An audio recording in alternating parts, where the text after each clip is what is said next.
Okay, good evening. I call to order the meeting of the Skokie Public Library Board of Trustees of Thursday, October 16th, 2025 at 6:34 p.m.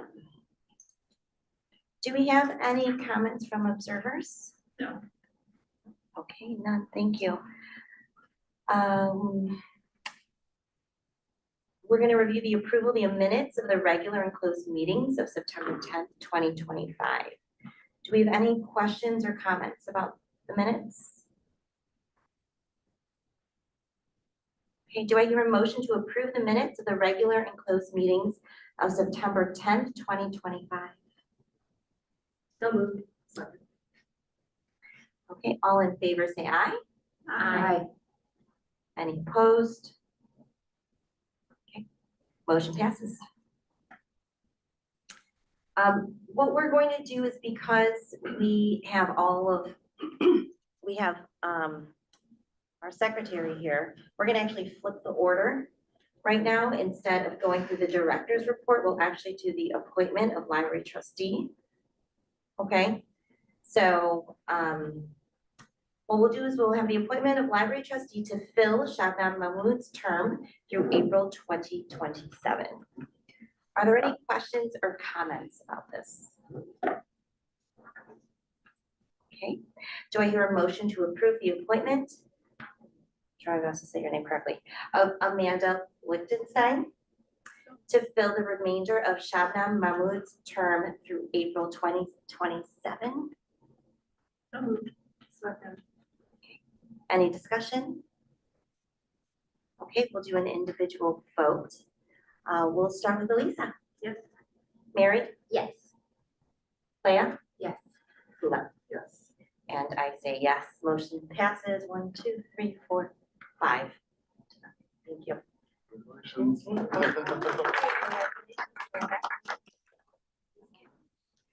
Okay, so at this point in time, we're going to have Board Secretary Mary Petruka please administer the oath of office.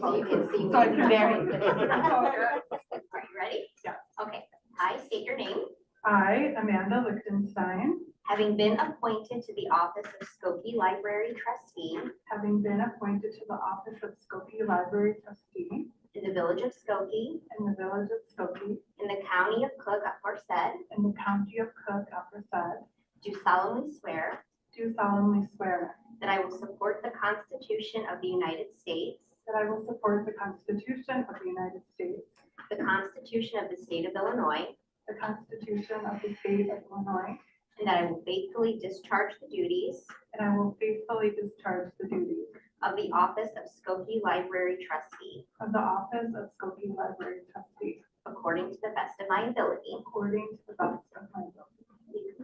Thank you.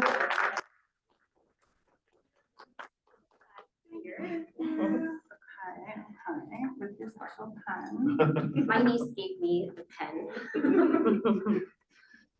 Doing official business. It is official. Yes, to you. Glorious. I think it says, Power what pen. does it say after, after every storm comes a rainbow. Oh, My niece gave that to me. Cute. Love that. All right, give that to Susie. Thank you. Welcome, Amanda. Thank you so much. Appreciate it. Okay. So we're going to go move back up again to the executive director's report. Good evening, everyone, and welcome back, Amanda. I think most of my report is pretty straightforward. I don't think I'll dive into any details too much unless you have questions about anything, but I wanted to highlight the first item, the delayed property tax revenues, and I've been mentioning this for the past, I think, couple months maybe, because of the issues that Cook County is having with sending out bulk property tax bills. Our property tax revenue that we normally would receive around this time of the year, or actually earlier, a couple months ago, has been delayed and we haven't received it yet. So we're currently spending down from our general operating fund, so which is fine. We have enough there to carry us over into probably January, and then at that point we may need to dip into our reserve funds.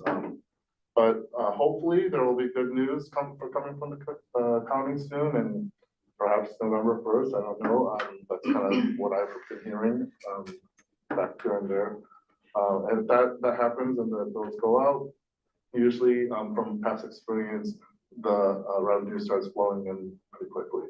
So hopefully, fingers crossed, we'll start seeing our fall revenue come in right away in the next month or two. So just wanted to keep the board updated on that, because I know obviously that's a really big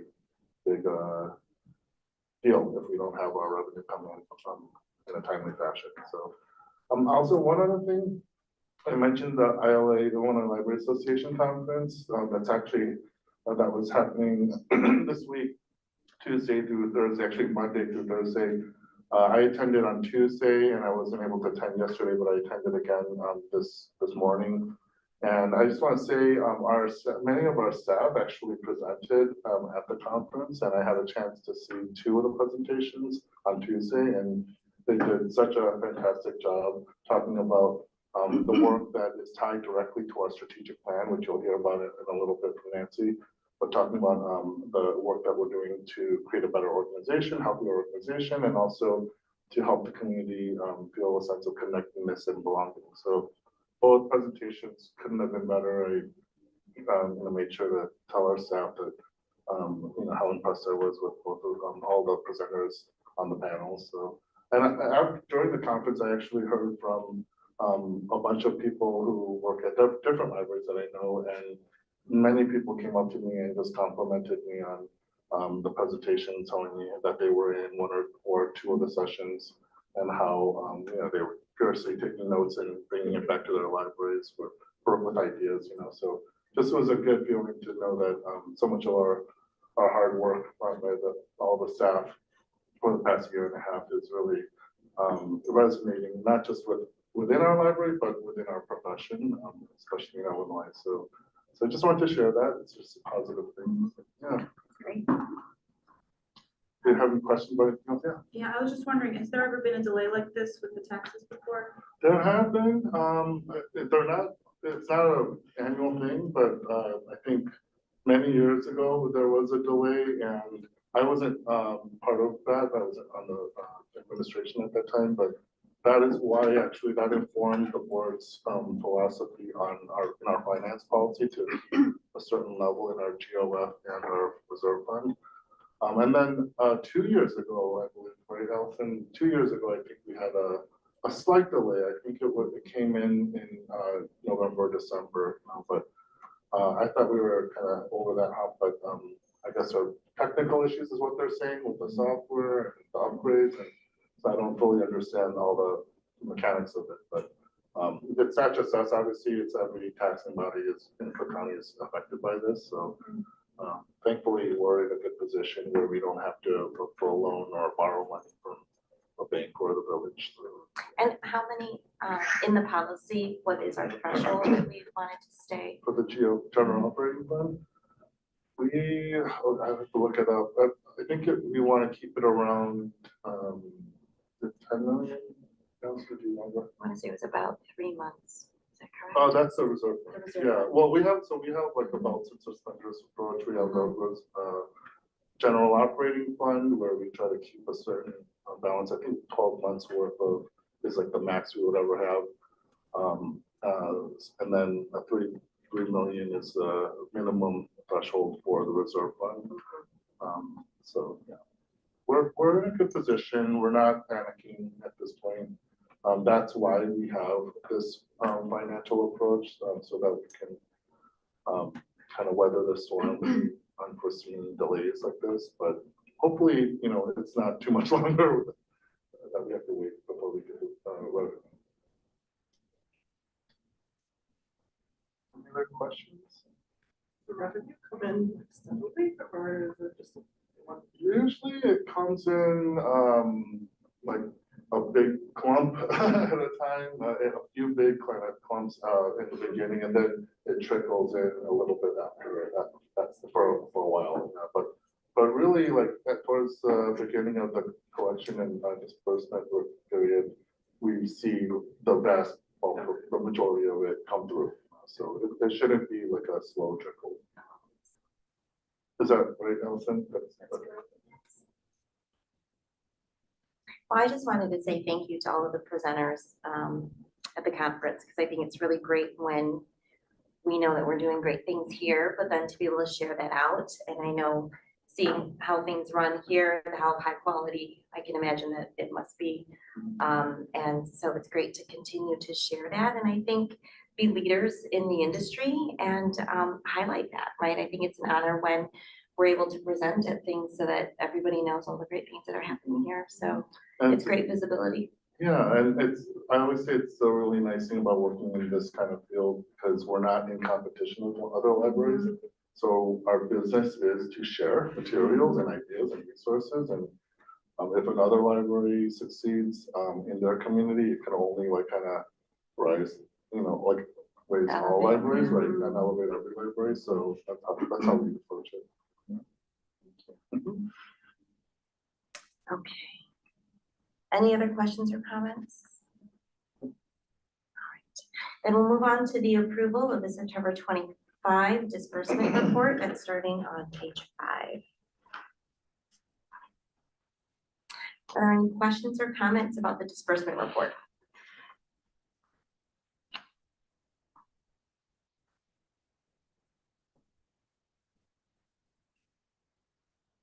I just had a question about the library market expense. I understand that that was regarding like the new website. I'm just curious how the new website has been functioning and if we're pleased with the service and if we're going to be expecting any more expenses relating You to know what, that. Laura, take that. Yeah, so far so good. We really didn't receive a lot of comments at all, which took to be a good thing because then we were still able to find things and use it.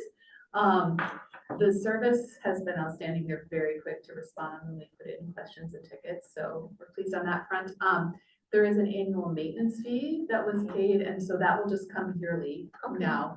But all of the startup costs have been paid, and we won't see those again. I just didn't know if like after it was launched, for example, there were like additional bugs or anything that needed to be worked out or if there'd be. Yeah, I mean, there were a few changes that we requested, but nothing was really not working. It Okay. was more like, we want this box to be a little different, or we want this thing to work a little differently, but no, everything seemed to be functioning. So. You know, when I was on my phone, like where you look for books or whatever, I was like, ooh, I noticed the difference, but to your point, it wasn't, it was just like, oh, Jarring. yeah, this looks Yeah. different, but it's nice, so I liked it. When we introduced it to the staff, we pulled up the old one on the screen and showed them the old one, and then we switched to the new one, and there was sort of like oh, let's just kind of similar, not a big, I can't find anything, so I'm glad you had the same story. Yeah, it was good.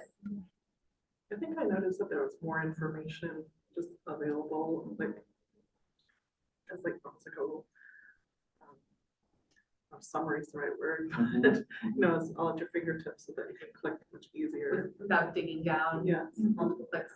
The navigation, Laura and the team worked a lot on the navigation. And the accessibility, I noticed it too when I pull it up on my mobile devices. It's just easier because the accessibility features, and I'm getting to that point where I need to zoom in and make the letters bigger, and, yeah. I don't know if anyone else can relate to that. Okay, so that was good. I just wanted, because I saw the expense, I was like, oh, okay, Yeah. great, thank you.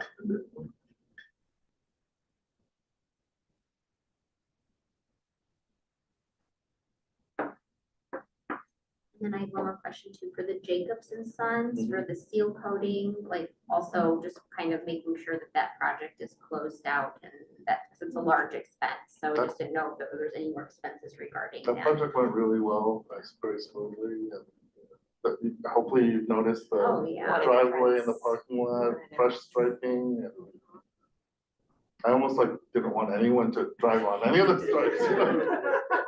Just stay away from the stripes, but that's why we do this regularly. We gotta freshen up. So.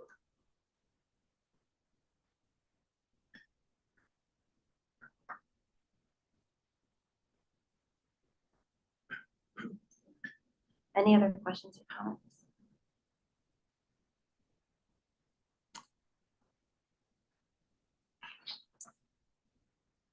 Do I hear a motion to approve the September 2025 disbursement report?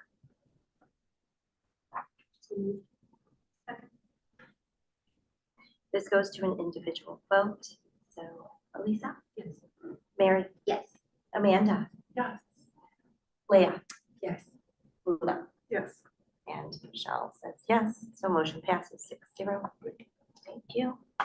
We're moving on to the approval of the first floor window replacement project pay app number 1 on page 13. Hopefully you, if you walk around the youth room, the kids area, those are all brand new windows, so hopefully you notice how clean and clear they look. They took care of the teen side on Oakland Street, and then now they're, where are they now, at the South Courtyard? Or- Yes. So private cafe and the large type books. And then the trickiest part is gonna be the Swan Courtyard where, massive sheets of glazing, so, yeah. It's going smoothly. Yes. Yeah, schedule. Yeah, no problem so far. And when do we anticipate to hopefully finish? Couple weeks, so. Yeah, we're hoping by the end of the month we'll essentially be finished. There might still be a little bit of caulking and Sure. finish work, but Yeah. they're on track to be done basically at the end of the month. Okay. Are those the materials in the parking lot? Yes. Yeah. that's Notice it. that it's a little hard to find parking. Yes, Yeah. it's hard enough as it is, but Yeah. if you take up that whole row, yeah. We'll be glad when that's out of the way. Worth it.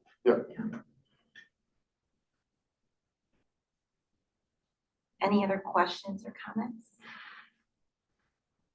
Okay, do I hear a motion to approve payment of the first floor window replacement project pay app number 1 for a total cost of $274,300? So moved. An individual vote, so we'll start over here. Leah, Yes. Ula, Yes. Amanda, Yes. Mary, Yes. Elisa. Yes. And I say yes, so motion passes 6-0. We're moving on to the approval of the hot water pump replacement project pay app number 3 on page 16. This is very close to being done. How far did you say? You already They're said, coming next week to start turning them on and testing them and commissioning them, so we're right there. Okay, and that'll coincide with turning on the heat in the building, because we've been kind of waiting till, Mhm. we didn't want to have a really warm day and have the heat on, so. mhm, Mhm. There's been like no surprises or everything's going as planned. We like boring. Yes. We do. Yes. When it comes to the building, we especially like boring. Yes. Yeah. I always say boring is good. Yes, no news is good news. So about how many more payments do you think that we would be expecting? This one, might be, usually, it might be done next month, but sometimes they have like a little thing that they're waiting on or whatever, and then they'll want to hold on to the retainer, retainage Yeah. until they have it completely done, because that's the only kind of thing that we can hold on to, Mhm, so. mhm. So sometimes you'll see pay apps extend like, 2 months beyond the completion of a project, but maybe next month, we'll see. Okay. Do I hear a motion to approve the payment of the hot water pump replacement project pay app number 3 for a total cost of $89,154.22? So moved. Okay, this goes to an individual vote again. Leah, Yes. Ula, Yes. Amanda, Yes. Mary, Yes. Elisa. Okay. Motion passes 6-0. Hey, Michelle, before we move on, I just wanted to ask a question Mhm. about the waiver of lien, the partial waiver of lien there. Could you just explain that, Richard? For like the window replacement, so this is just asserting that, It's, so I'll try my best. It's to acknowledge that they're waiving or releasing any liens on that amount. okay, So if something, I don't want to say anymore because I don't want to miss, Okay. but that's my understanding of it. So that's just kind of a document saying that this much progress is being made and Okay. paid, right? So, Okay. yeah. I just want to make sure I understood that. Thank you. Do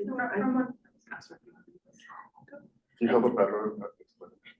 No, my Oh. thing is that the current payment due and the balance doesn't tie out to the second page. What page are you looking at? So pages 16 and 17, is that, so it says current payment due 89,154, and then column E, which says this period says 99,000. You Is that- subtract the retainage, Aha, that explains it. the 10% is held back. Which is that 20,359.41. Right, Even then, it's, Are we closer? oh, it's probably, okay. this is the way they show it, you know? But I'm glad that it makes sense. Yeah. Okay, thanks. Good eyes, thank you.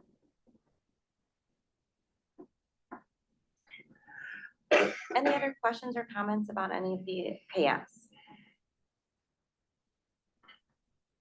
Okay, then we're gonna move on to the approval of the consent agenda, starting at page 19 through 22, and then I'd like us to stop. Anything about the financial statements, I think I want to break it up, so. Let's go through financial statements between pages 19 through 22. If anybody has any questions or comments about that?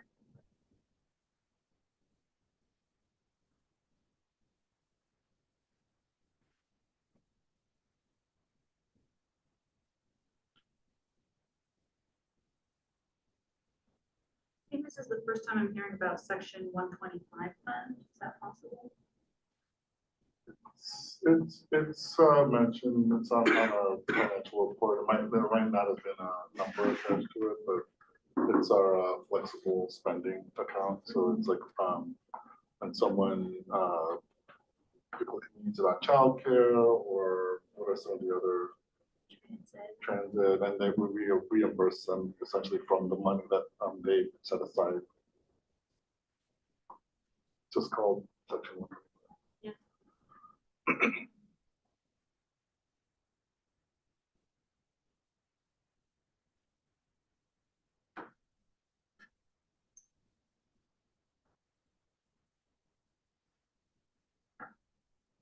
Questions or comments?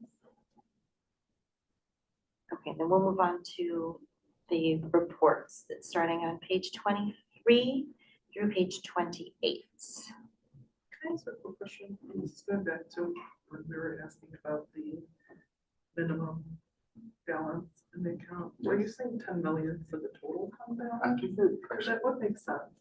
let me pull it up here, I don't know why I can't remember that. One of the fund balances was 3 million. What's your company? But that first kind of- Oh, that's a reserve fund, yeah, that's what we're at, yeah, that's usually lower. I'll pull it up in a second. There's a little footnote on the bottom of the. Oh, yeah, that's financial right, statement. it's right there, actually. So on page 21, the finance policy states that general fund balance should be no less than 4 months and not more than 12 months. So we don't want to exceed a whole year of operating expenses in the GOF, and then the reserve fund should be no less than 3 million. Thank you. Forgot that we put that there. We put For that there moments for- just like this, right? Literally just like this. Like, why don't we put that so easier? And I can't even remember it there. Thank you, Allison. Gold highlight underlined. I know, and then we're gonna make that like 45. So it's like-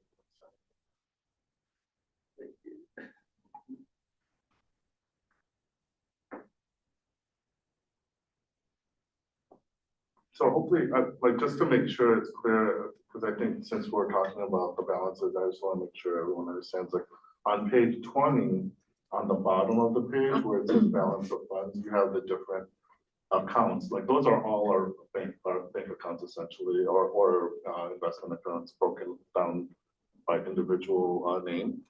And then on page 21 at the top, where you see general operating fund balance, when you see the word balance, that totals up those individual accounts, and they should all add up to get the balance, the total balance. So if you want to get the total picture, just look at for the set the 4 lines that say balance in this monthly report month to month, so.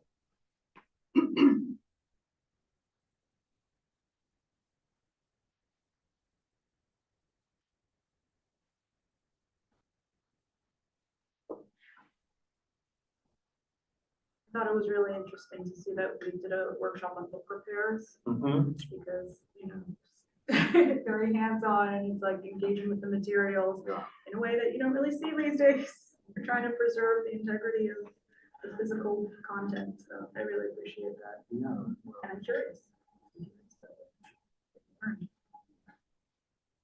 I think our staff are pretty good at I doing think so that. too, Like, I'm not watching them do it, but judging by the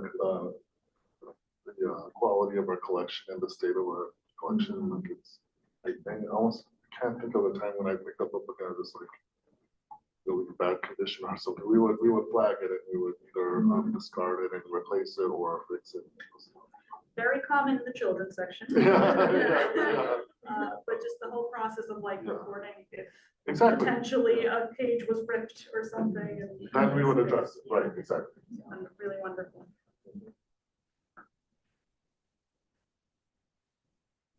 I just want to say I appreciated the summer reading program wrap up and data, so it's always really good to hear that.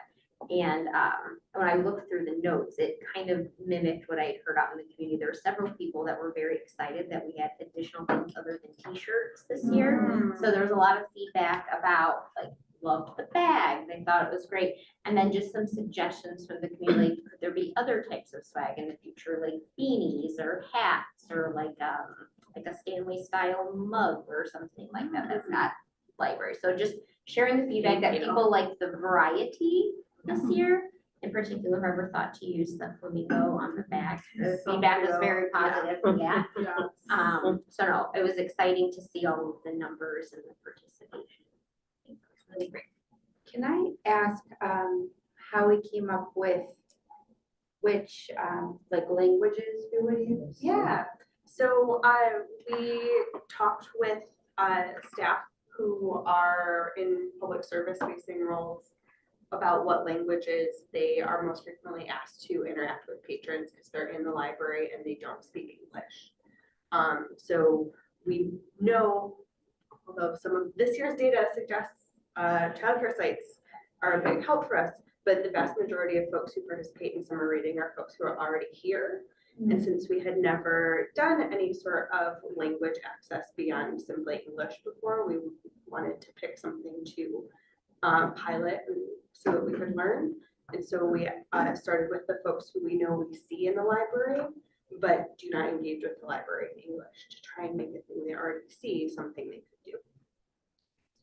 Right, so I did see later on that there were some data and like collected about like the success rate. Do you think we're gonna do it again in another language?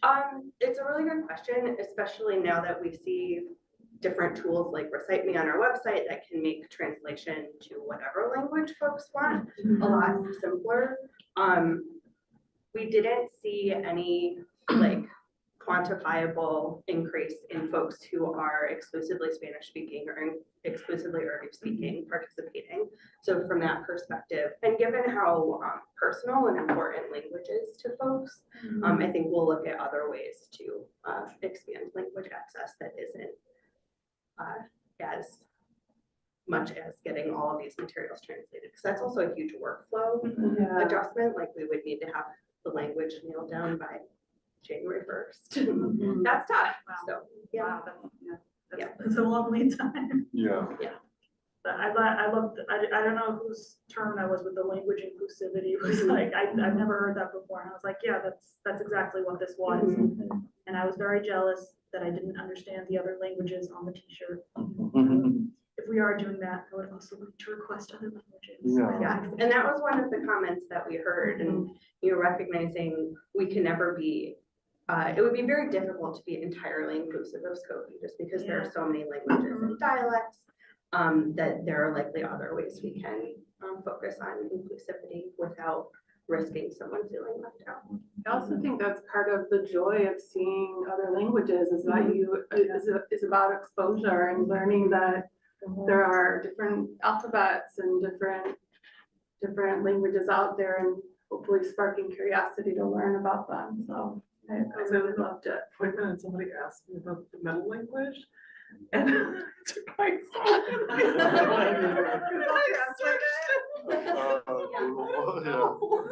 I should have known, right? But I didn't know. Now you know. Now you know. Well, it was something we'll learn from, you know, Yeah. and so it's just our staff are trying different things and, I think it's great. yeah. But like Amy said, we didn't see the evidence that this was effective in terms of increasing from those demographics, you know, Which so. is surprising.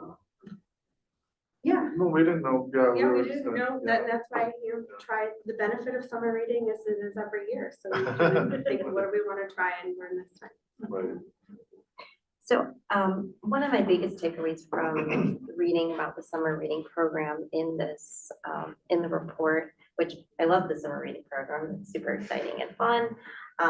But one of the biggest things that the word just kept coming up was experimenting, right? And I think that to me demonstrates that we are creating an organization that allows some risk taking, right? And I think that that's really great.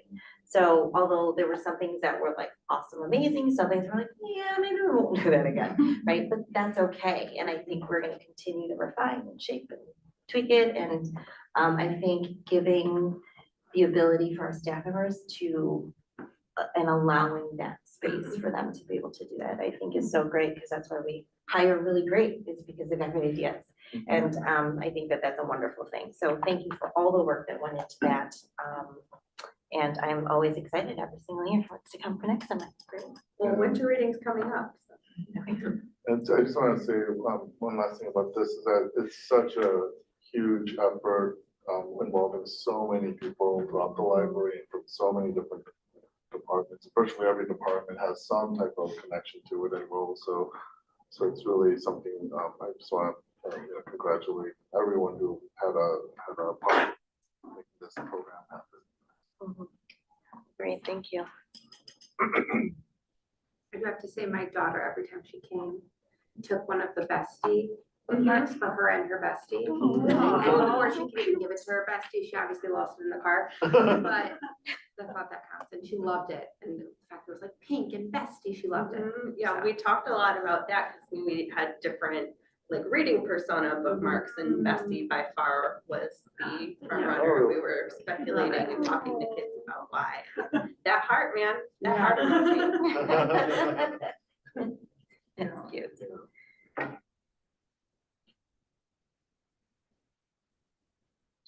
I did want to go up to some of the circulation Sure. pieces, just in looking at the library of things. Mhm. It continues to grow so much when I look at, even from month to month, and just how it's grown over the course of the years. Are there some items that we're continuing to see more use of or more borrowing that are kind of like the hot ticket items? The hot spots still, okay. Yeah, the board games have been a really popular addition. Sometimes just none of them are in. Mhm. They're all checked out.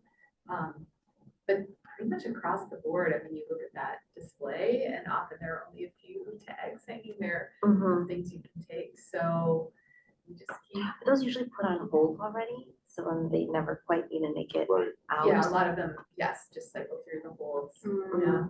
That's why when we shifted to not the physical display of the items, but the tags, Mhm. it was huge, because then people could see that just because it wasn't there didn't mean it could never be there for them. They had to keep Just know that coming it's in there. to see, check it, like, we really emphasize the whole feature. so. Mhm.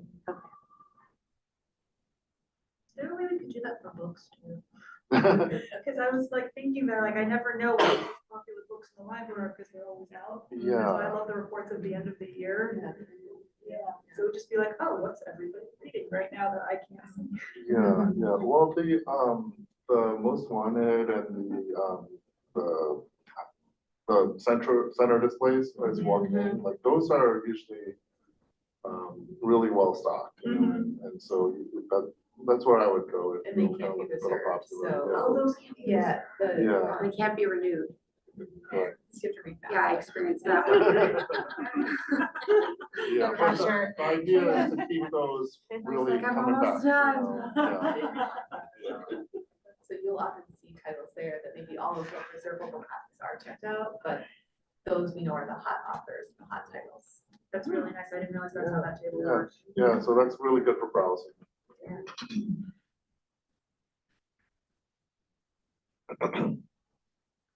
I'm also really excited about Volunteer Palooza. Mhm. Just because whenever I have time to volunteer, it's like always very specific. And, you know, I checked with the library, I checked with Niles Food Pantry, no one was taking, so then I like went out of Skokie. Yeah, Because yeah. I didn't know where to look for opportunities here. So I think that's very cool that people have access to that and connecting the organizations with the seekers. That's one of our strategic priorities, so it's very intentional that we're involved with that, so. And you're volunteering as a board member, so as a Springfield Public Library, I want to remind everyone of that. We don't-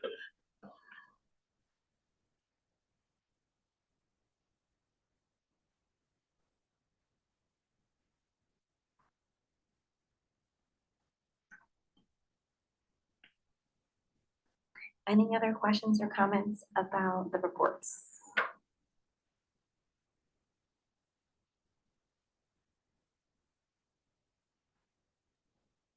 Want to talk a little bit about the strategic plan Yes. update? Yeah, we pulled that out. Well, you want to approve the consent agenda? Oh, yes. Mhm. Okay.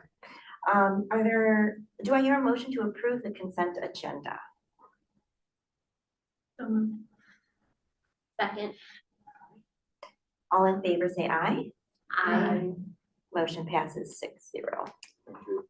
Okay, sorry, moving on. Yeah, I wanted to introduce Nancy Fenn Phillips, our Director of Community Engagement.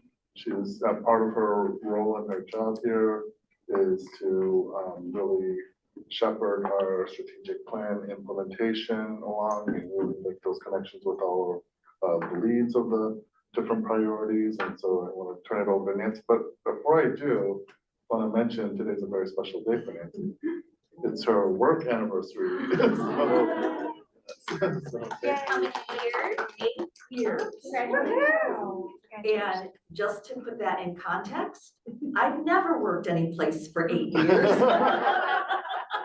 Not because your employer didn't want you. I always got that 7-year itch.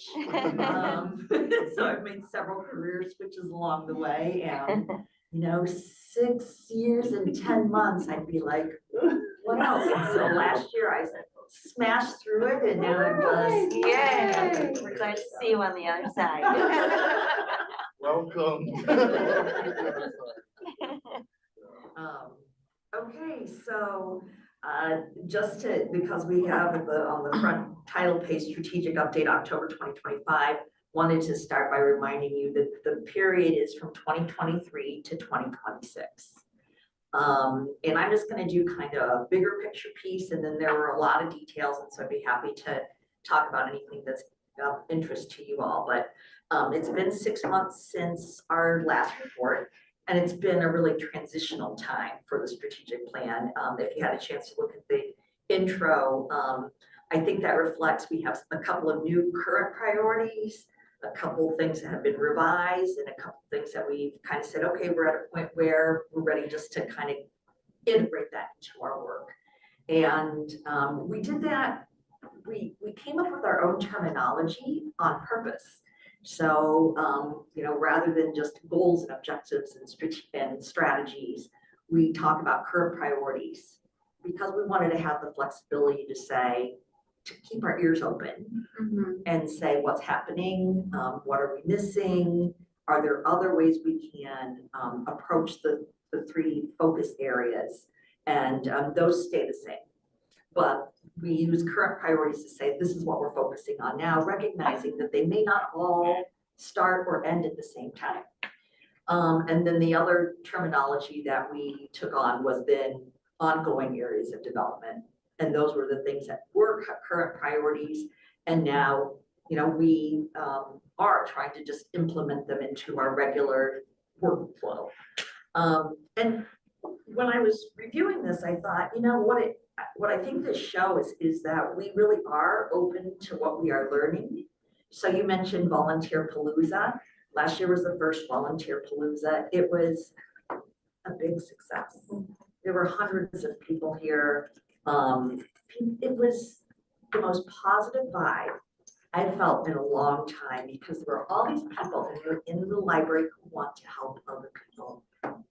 And so that led us, when we were looking at connection and belonging, to say, you know, volunteerism is a way to help people feel like they have a purpose, to feel connection, and to feel kinship. And we really, when we look at this, we look, you know, there's a lot of wordsmithing in our strategic focus areas. And so we go back and review and say, connection and belonging, what does that mean? How can we do that? And that's what we learned last year from Volunteer Palooza. So that's going to be it's a launching pad for other things. The other thing, you know, we are open to what we're seeing. And, you know, I think we're all seeing different things, and this has been going on for a while in terms of divisiveness in the country, and people have different perspectives, and it's very difficult as we come up into Thanksgiving. Do you read those articles that say you don't talk at Thanksgiving table about politics, money, or religion, right? Well, this strategic priority around providing tools and opportunities for people to have open, respectful conversations just seems like it's very relevant this time. And so that's something that we're observing and want to provide opportunities for the community. And then I think, you know, also what we're hearing, one of our current priorities last year was to, you know, take more services out into the community, and we focused on exploring the feasibility, the need for the possibilities of a second vehicle, which you might have seen in Richard's report. But when we were doing that, we were hearing from our partners, you know, actually, I don't think people know about all your services. So if you brought all your services out in the community, some people don't even know about that. And so we revised that current priority this year to say, we're really going to focus on making people aware of our services by going to places where people gather. And we're hoping that as we're working on that, and hoping that as we're working on the possibility of another vehicle, then those things will come together. So I think that shows that we're kind of open to what is happening and revising. And then I think adjusting the ones we have to increase effectiveness. So we, you know, literacy is a word that you can throw at lots of things, like, you know, health literacy and reading literacy and civic literacy. And we to be honest, we're having a hard time narrowing down what we wanted to work on last year. So we threw civic literacy and reading literacy together because they both had literacy in them. And we realized really too that they needed their own areas of focus. That was a very clever thing that Kristen did, was to put those together. But we realized, so we split out 6 months ago, reading and civic participation, so that we could really focus on those. And I think adjusting with like the leadership development, I'm really, as someone who's involved with this in terms of a participant, Amy and Richard lead this piece. And last year, Richard and Annabelle Mortensen developed the written leadership norms and expectations. That was the priority, and they did it. What I really appreciate is that then we decide to be, if we really want to be effective, we have to learn how to live it. And so now we're taking really specific steps. And I appreciate it because it's so hard to change, to take on new habits, to do new behaviors. And so the way we're working through that particular priority as it's been revised, I think it's it's more effective. So, I wanted to say in terms of other observations, except for the focus area that is developing a healthy organization, that's really internal. It's really our work with our staff. The first two, connection and belonging, and providing services that resonate. In my position as community engagement director, I'm really excited that actually we are involving other community organizations, other partners in almost every aspect of what we're doing. And that's, you know, not all community engagement department, that is other areas of the library too. So we're building on existing partnerships, we're developing new ones to help us with these strategic priorities where we overlap with them. I don't know if you had a chance to kind of look at the graphic. This was a new experiment. That's beautiful. I love the graphic. Me too. It spoke to like, I liked it. It reminds me of like when I've I done love like Scrum Master type stuff, where you've got your tasks and you move everything through. I quite liked it. Because you can really see where you're at with each initiative. And where you're headed, yeah. Yeah, and I would even argue like it's kind of linear, but even so, I still Yeah, think it there's will. room to circle back, It will right? keep. So, yeah, so Yeah, but it yes. was really nice. What I liked when I started looking at that too was, you know, just looking at each one down the row was recognizing again, all the different ways that we gathered information. You know, surveys, meeting with partners, talking with other staff, you know, having a table out in the library, just to have conversations with people. We're gathering information to kind of really try to develop should our strategies be. And then the second thing was, especially as we kind of started some new ones this year, is determining those strategies and initiatives has been a challenge for us because there's so many different things that you can do for each of them, right? And we're not going to solve world peace in a current priority. So just figuring out where can we be most effective that is related to what the library can do, that's related to Skokie. And so that has been something that each team has had to really work on. And sometimes we then decide on something very specific, and other times it's like, we're gonna just keep, as the word is experimenting. We're just gonna keep experimenting as we go along. I think you'll see, if you didn't notice, that right around this time, Volunteer Palooza is this Sunday. We're having our Meet the Village. It's the opportunity to learn about different village departments is coming up the beginning of November. So there are a number of things that, as we've gone through the information gathering and the strategy development and the planning, some things are just they're going to start to be implemented coming up. Evaluation, it's sort of interesting. We've been working on really trying to focus on what is our desired, outcome, whether or not we can quantify it, what are we hoping will happen, and just kind of having a theory of change of, we might not be able to know if all the people we meet on the community, so I'm speaking about increasing library awareness. Ultimately, we want those people to come into the library. Right now, we are finding ways to meet new people, to share information.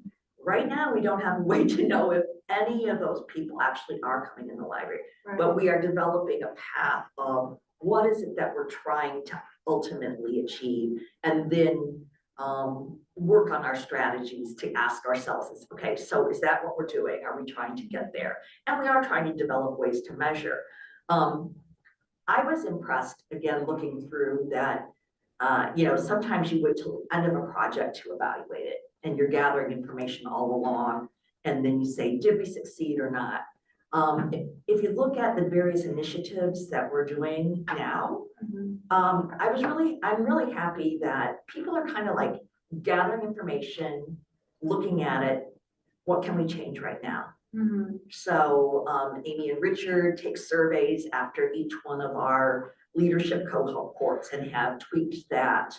The respectful conversations, they did a pilot conversation, they surveyed and talked to people, and now they're going to, you know, change that around a little bit. So there are a number of places where that's actually happening, and that evaluation of what is effective and what can we do is happening along the way. Let's see. I'm gonna wrap this up pretty quickly. I want to tell you what's coming up, which is next week, we're gonna have 2 community partner conversations. We start our strategic planning process with input from residents and focus groups and community partners. And that's what draws out the themes that we develop our, you know, our focus areas in our strategies from. We start with the community. And in this cycle, of our strategic plan, we're doing something different this time, which is each year stopping and then talking to people again and saying, is this still relevant? Because when we talk to you, that's how we came up with these things. We just want to check. Does this still resonate with you? What are you doing? Are you doing anything in these areas too? Are there ways we can partner? Do you know about anybody else? And then the other question is, are we missing anything? And that will help us both either think about new priorities as we go along if they fit in those big areas, or we'll plant seeds for when we start our planning process for the next cycle. So I'm really excited because over 40 community partners have signed up to come talk with us, which cracks me up, like they're signing up to talk about our strategic plan. But we did it last year and people were so engaged because in fact, those were topics that people find important as well. And they got to meet with other organizations that are working on them and working on them in different ways. And then at the end of the year, I just point out really quickly, and we do it for other organizations too. Like we go to the village's strategic plan and the park district strategic planning to, so that's what one really good quality of skill, right, is that we're all helping each other. So, sorry. Yeah, no, and you know, I'm hoping to learn from the village's strategic plan, right, that's happening right now. Anyway, so at the end of the year, in November, we will have a retreat with all the co-leads of all the priorities. We'll assess where we are in our processes. We will review the information that we have gathered from the community, and we'll kind of start to look at where we're going next. So I've just said a lot of stuff. It was kind of cool a few months ago. One of our former staff members now works for the Chicago Public Library, and she encouraged some folks there that are working on their strategic plan to come and learn from the Skokie Public Library. So that was nice. But if you have any specific thoughts or questions, happy to go into any of those. You can see why I work live, Nancy, plus to do that 7-year wall. Yeah, right. So is this something we do every 3 years? We have done it like that in 3-year cycles. So it's like, it's ongoing, this is, we know what number strategic plan we're in? I do know. I don't know how one many that's I've been, village, 'cause they keep saying how that, many but I we've don't been involved with, but yeah. I know I did one about a year after I got Oh, here. I really? was on one of the subcommittees, so that was in 30 years ago. So it's Yeah. probably if we. We're a very strategically driven organization, and we have been for many decades. Yeah, that's the way to say it. And these goals were ones that we kind of fine-tuned from the previous strategic plan, didn't we? Weren't there some of the same ideas and then we kind of like, I think that there are always carry over a little threads, you bit. know, that kind of carry through because we're still the same organization, we're evolving, we're learning, but as Nancy said, the current priorities is an annual kind of consideration at this point for us. That's our approach that we've taken with this this 3-year strategic plan. We've taken the approach to not think of objectives and projects, so to speak, for the 3-year period, but to say, what are our current priorities today? And next year, continually assess what those should be, right? So maybe, like Nancy said, maybe they're continuing, maybe they're kind of cycling off, maybe new ones are emerging. I really enjoyed this strategic implementation experience actually in all my years here, and I don't know, Amy, Nancy, and Laura can speak to this too, but I don't know, there's just something about it that I feel like staff are engaged. It's a very healthy way of not feeling stuck, but like really iterative kind of and learning, and all like baked into how we approach our work. And I don't know, I think we're onto something here. This is a good model for us moving forward. What, I don't know, do you all want to speak to that, or?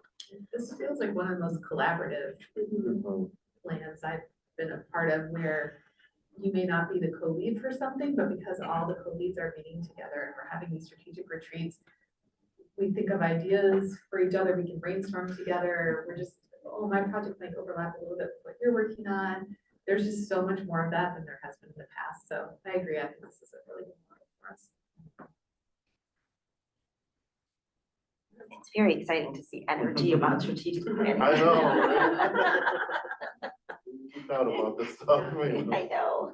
Nancy, I have a question. So from the 40 organizations that are participating, are those meetings open or closed, or how are they? It's by invitation. Okay. So it starts with just my team, really, like who are we working with that we think could provide some insight into the things, you know, on our strategic plan. And we had about, I think we had 90 something names. They're not all in, there's not 90 organizations, but 90 names.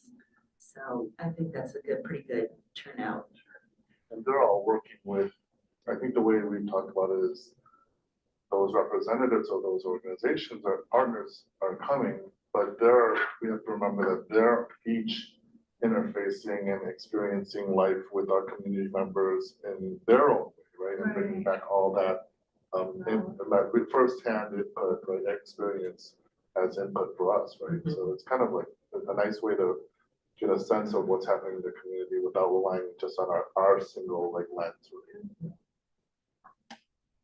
I especially appreciated that it seems like there's an effort to promote from within the organization, where if people are interested in leadership, that we are fostering that, and that there's a path for them to take if they are interested in continuing.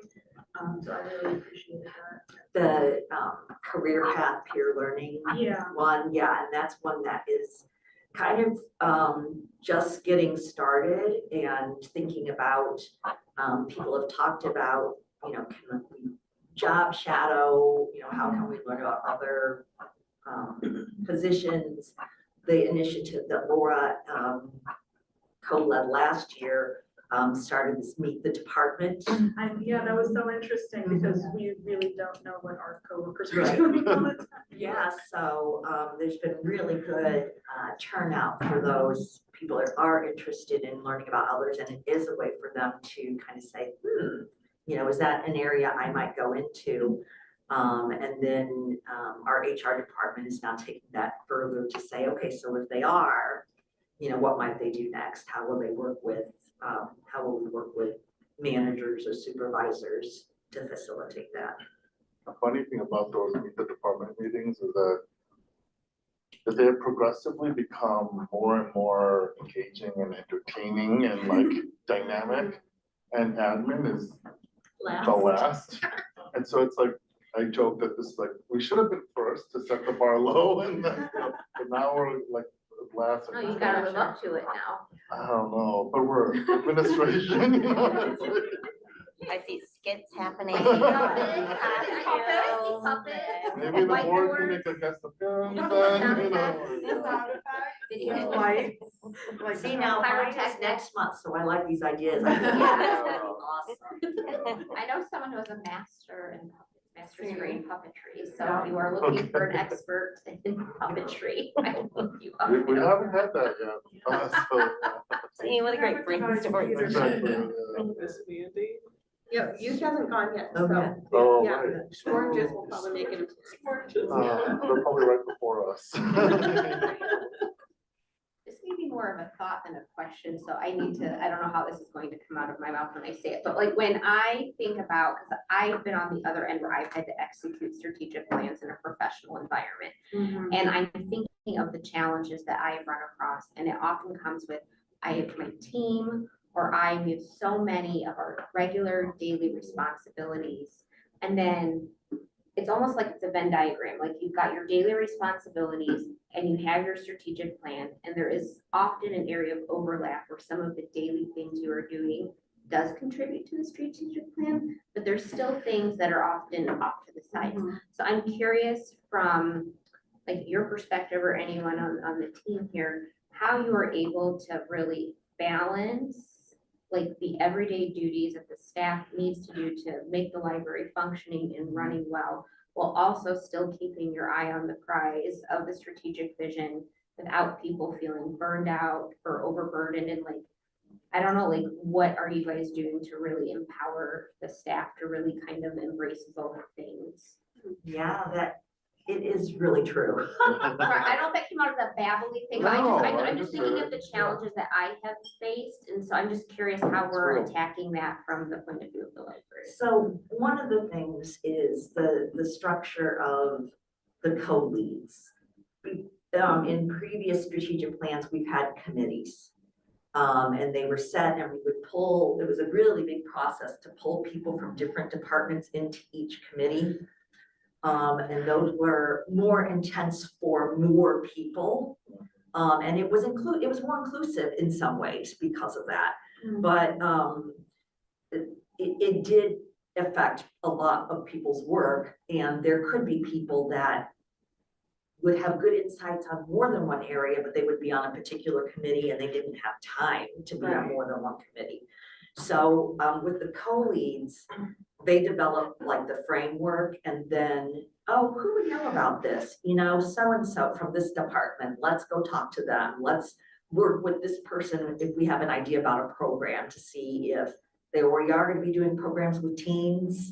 You know, could this be a topic? And so I think that structure helps. Another thing is, you might have noticed that in most of the areas, there's sort of other library-wide activities that were underneath what the kind of the main projects were.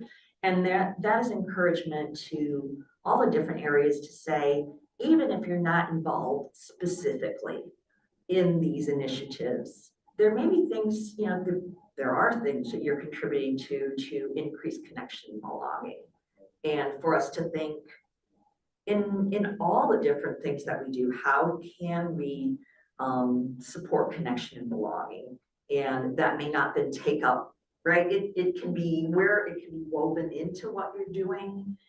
You know, that's the Venn diagram. That's really the place we hope to do it. And also like where we may be doing things and just by switching a little bit. And I think that just to add to that, and the way I would answer your question is that from my own experience, people are often motivated by meaningful work, obviously, right? So if it has special meaning to them, or if they have authority and kind of the ability to make decisions and kind of have authority over a certain agency, right? Agency over something, or a connection, right, with their colleagues, or like a friendship or a link with the experience of working with other people, maybe that they normally wouldn't work with. And in some ways, I feel like the strategic work is could serve as something that provides a boost or an energy in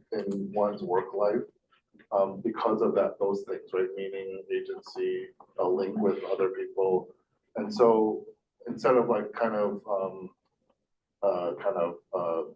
drawing away their energy of their kind of and their plate, right? It's like kind of filling them up with more energy. But I think you're right, and maybe this is a good question for our retreat to ask the co-leads. What has your experience been with like the daily work and the balance of the strategic plan, and has it been mostly kind of woven nicely together, where like, say, you're a program librarian and you're naturally able to weave in our strategic work in your what your day-to-day job is, or has it been a burden or kind of something that's really tough to juggle, you know? So I'm glad you brought that up, actually, because I'm curious to hear from our colleagues. And I'm just And speaking Mary- from my personal Yeah. experience, like, I can't even tell, people do get excited about the strategic stuff, but then you get so mired in the day-to-day, you have to get this other stuff done. Right. And then it can feel disheartening in both ways, like you aren't able to work on the strategic stuff that you want to, or you feel burnt out because you're trying to do too many things at once. But I feel so passionate about the strategic plan, because I think it's so important to the growth of the library. But part of making sure it's a success is that there's buy-in from everybody, and that people not only feel inspired to do it, but they feel, to your point, they feel empowered to do it because their workload is balanced to be able to do the work. And I'll be honest, like because I'm the co-lead for the one about increasing library awareness, going out into the community, that's pretty much community engagement, but it's a different way than we've done community engagement before. We get so many calls from existing partners. I mean, if 40 people immediately respond, that's because we're already doing things with them, and they will contact us and we will try to be responsive. And this approach in terms of the current priority is completely different. It is, let's come up with a list where we don't know a bunch of, some of the ethnic owned businesses. We don't know anybody from certain religious organizations. We want to build more relationships with organizations that serve refugees and immigrants. It's a very different approach than what we do. And I am working with my team where they're kind of asking, how are we supposed to do this? And my co-lead, who's not part of our department, and I have had to go back, okay, let's step back in terms of how quickly we think we're gonna do this. Let's be more specific about, here are tools for how you can go out. What can we do to make it easier for you? Okay, here's a new flyer. But part of it is me learning too. And as I am trying to do what I'm asking others to do, then I'll stop back and go, okay, can I put that in too? Like, am I doing it myself, right? Yes, It's so- leading through example. Yeah, so some of it is that I'm learning as we go along in terms of how much we can do at a time. Some of it is, and then my supervisors are working with the direct service staff to say, this actually is a priority. Let me help you. Right. Let me help you figure out how we're going to balance this out. I would just like to say thank you again for coming to my synagogue. Yeah. Nancy, Amy, and Richard had a wonderful visit over the summer, and I think it was very That's fun. successful. Yeah, Yeah, it's wonderful. thank you for inviting us. I had a couple of questions. Nancy, thank you so much for all of that information, for putting all of this together. I do love the graphics. Give me a good flow chart. I really think that it's so great to see how things are, as you were talking about, the work that you're doing in each of your initiatives, and kind of how it's very targeted, right? And I think that that's really great to see, because we are so often can get, like, it's so open sometimes. So to be able to narrow it down is sometimes the hardest part about that. Yeah. And then deciding how much of our resources are we gonna funnel into that, right? Which takes quite a keen eye in order to do that and to balance all of that. You had spoken about just you're evaluating the ongoing assessments and evaluation of how things are going, and you take surveys and things like that. Do you ever share back those results as you're giving them?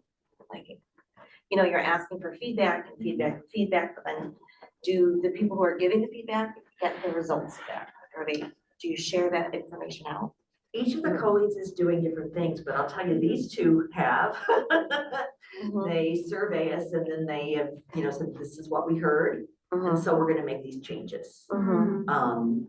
And then the next time we're trying these changes, so now what do you think? So, nothing else is coming to But mind right that's away, it. but yeah. Correct me if I'm wrong, or maybe we just talked about it, but after our prior community partner conversations, even that part of the evaluation on a broader level, wasn't there kind of like a summary or kind of like notes shared with the Yes. partners? And so we do share, Okay, yeah, we're, just because I think that, when we survey, right, sometimes we survey a lot, but never to know hear. that, yeah, we never know what happens with it or what decisions were made or Mhm. kind of like what the patterns and trends were, Mhm. really, right? Because we're only, assessments and data is only good as how much we actually look at it, right? And share it, and I think being able to have great feedback is so important if the people who are doing it actually are invested in it, right?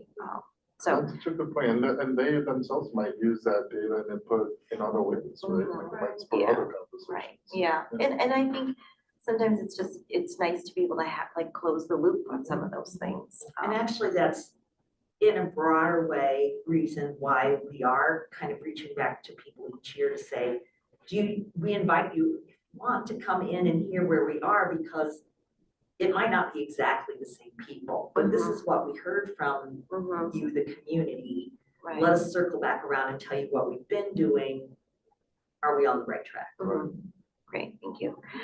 My other question was, when you decide on taking each of your priorities and you're about to do a new initiative or, are there any guiding questions that you use in order to, decide on where you're gonna take the direction of it, right? So for example, if you're talking about, it was one of my big, I think when we decide we're gonna roll out a new program, for example, being able to think about, certain questions that you use, for example, like, how are we going to make it accessible for everybody? How are we going to, for participants who are possibly, English is not their first language, right? So just kind of like guiding questions, that we use as a lens, really, that kind of align with our vision. I would love to get your list. Right, like I just don't, Yeah. like, when we go through programming or we're going to a new initiative and things like that, what are the things that we are making sure that we have hit and thought about in a very distinct way, right? Yeah. So that we know that, because I think it's so important that we make sure that we have we've considered all the voices that might not be heard or in some certain way, right? So just kind of I think both you and Mary are raising, I want to talk about this during the retreat that's coming up, like, these are good questions for our colleagues to think about together, but just off the top of my head, I don't know if we have like, I'm trying to remember like when we met earlier in the calendar year to consider what our current priorities should be. I remember sitting in, I think, like Nancy's community engagement office with Amy and Laura and Nancy and others, and just kind of, I feel like our style is to have organic, honest conversations, but they're grounded in what are we hearing? What is our community telling us? What are we hearing from staff? What are staff interested in, right? And then, but also going back to Mary's point, I think too, what's our capacity? Yeah. Like if something sounds great, but there's just like not a possibility that we can resource it or with staff or money or supplies or whatever, then it's like, okay, let's just kind of keep that, but How do you maybe, modify the goal? How do you yeah, or change modify it? that, yeah, right. How can you do what you can with the resources that you have? Yeah. Or, I like your question, Michelle, because it's kind of like, whenever we do like consumer research projects at work, the question I always have to ask, what am I going to do with the information when I get it? So like, before you're planning an event, before doing an initiative, what ultimately do you hope to achieve, to learn, to grow? I think kind of answering like the who, what, where, when, why type Yeah, of things yeah. before anything.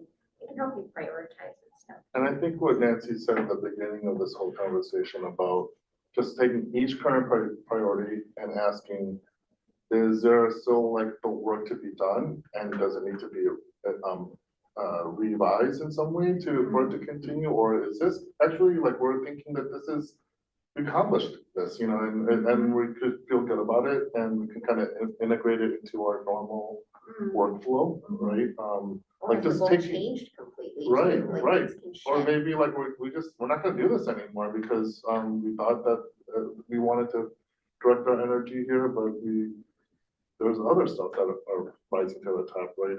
And we, you know, you can see we have a handful of current priorities under each focus area, and we're never gonna like load them up like and have 10 current priorities under each of the 3 focus areas, because then capacity wise, you would just not be able to process that, you know, so like it's like a feel, but also tied to data and what we're hearing from our community.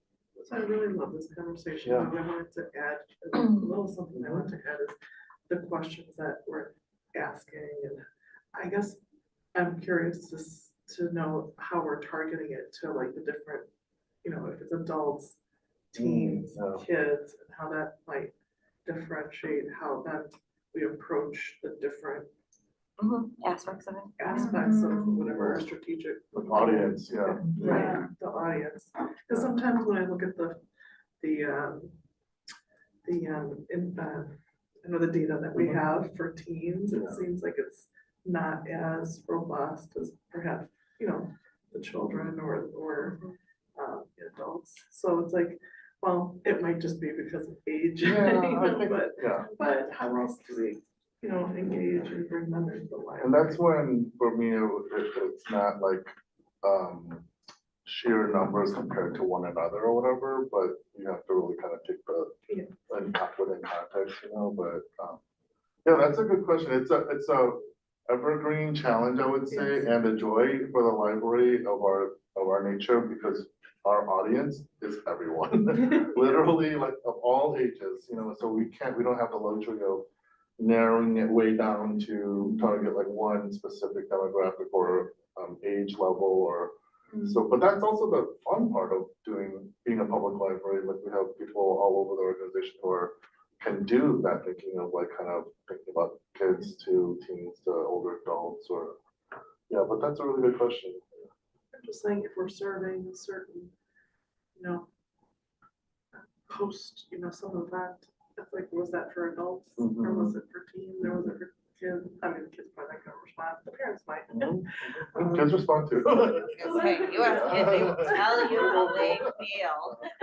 Well, I guess the question then is how do you contact them? Like, how do you get them as they're leaving or, you know, because they might not have email or. That's a good question too, and we can add all these to I'm glad we're having this This is a really conversation great conversation. before our retreat, because I think that we can feed all these into the retreat too.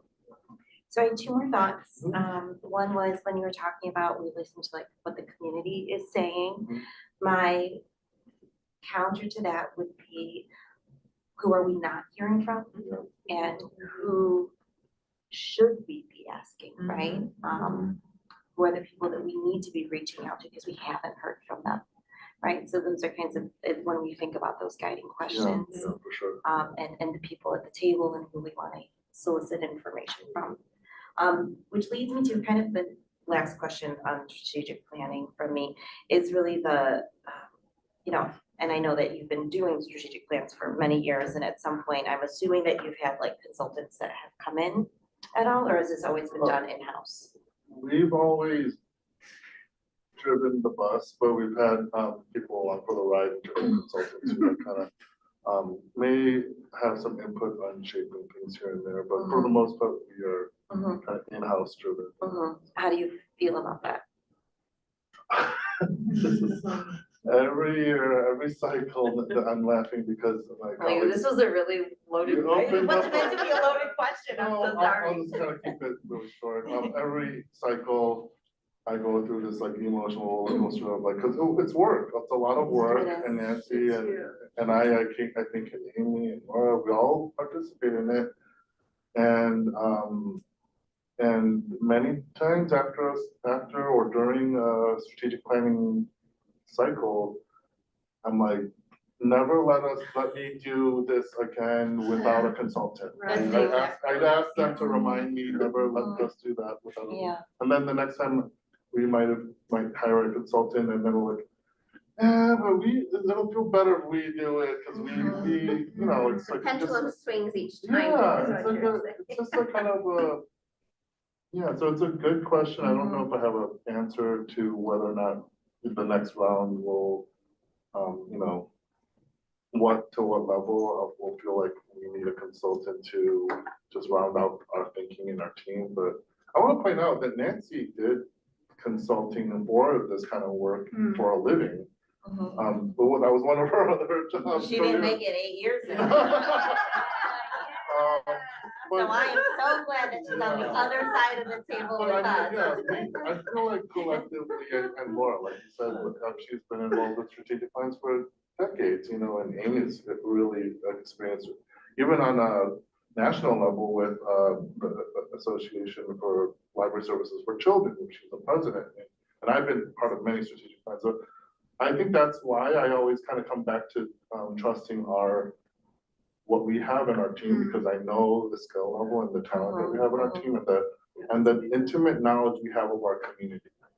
And I always feel like I don't want to let that go and hand it over to a consultant and have them kind of shape too much of that, you know, so. Right. To have a wording, I mean, it's just going to be, I think. Right, Yeah. the reason why I ask it, Yeah. it's not because I doubt in any way, shape or form, and I hope you know this by now, right? But I think you guys are, you know, the professionals and can speak the most to this because you know every single nuance that is in our strategic plan. The reason why I'm saying is only because there are things like, okay, this took a lot of time, effort, and love that went into this, right? So things like that as a capacity as just another person who might, you know, be a sounding board to structures that we already have in place and are doing really well with, to some of this kind of like administrative work, Yeah. where I think that sometimes, you know,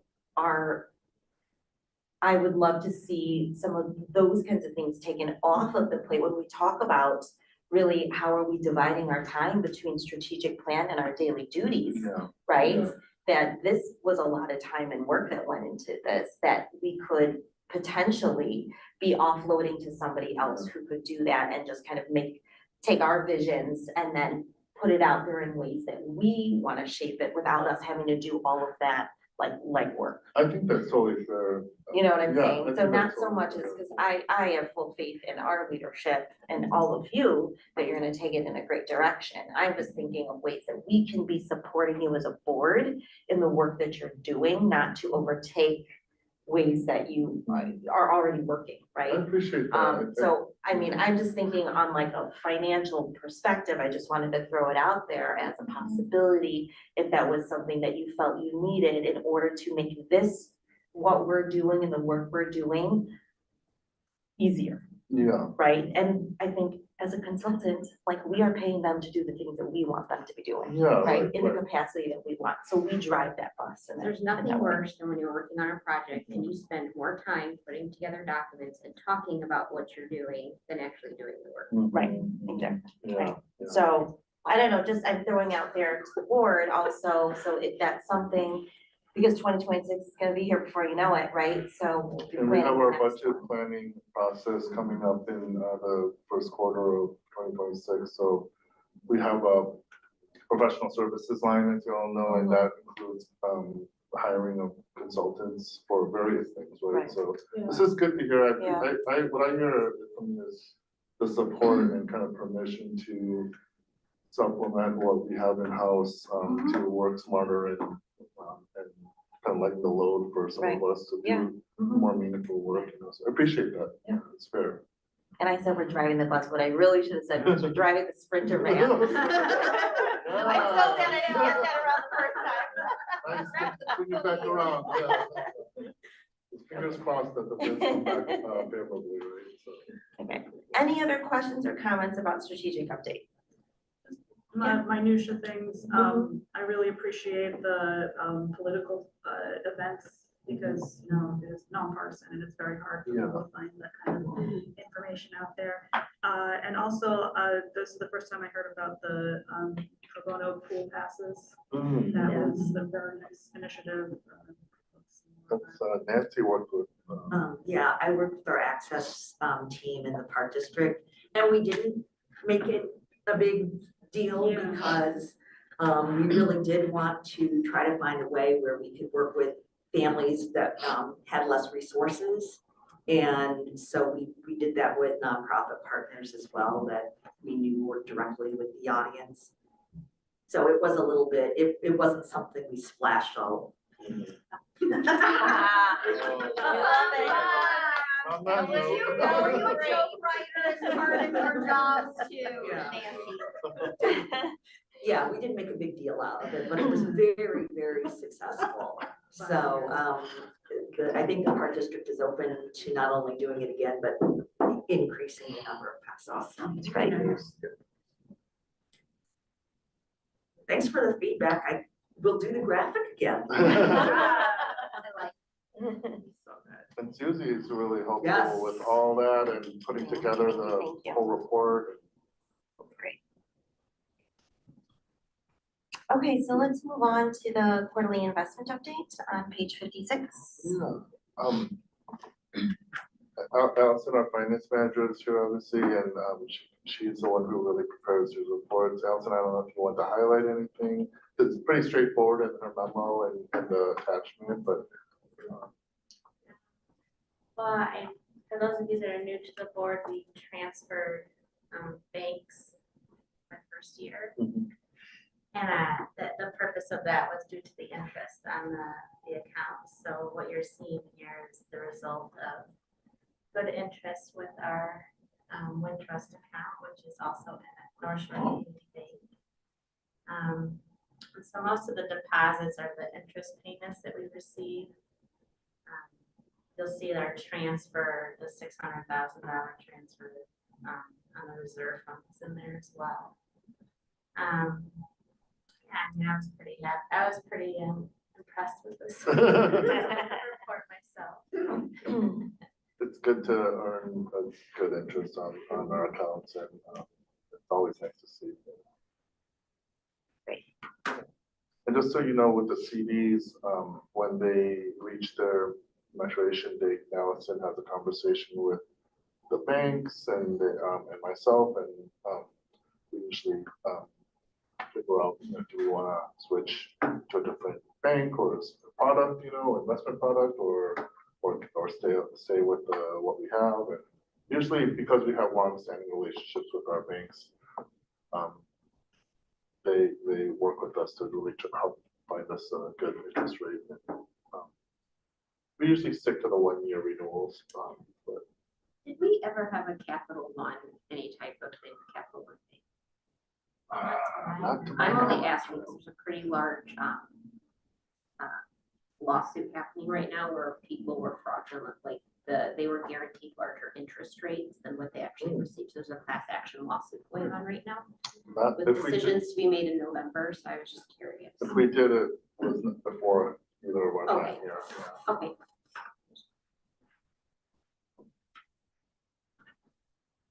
We try to also work with local banks with local presences and that are involved with the community. So like North Shore, First Bank.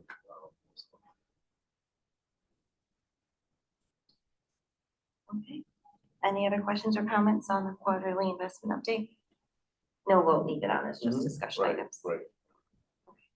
Great, then let's move down to the discussion of weekend hours on page 59. Yeah, you see my memo, I won't kind of repeat everything in the memo, but really looking forward to hearing from the board on, your response to some of the thoughts in the memo.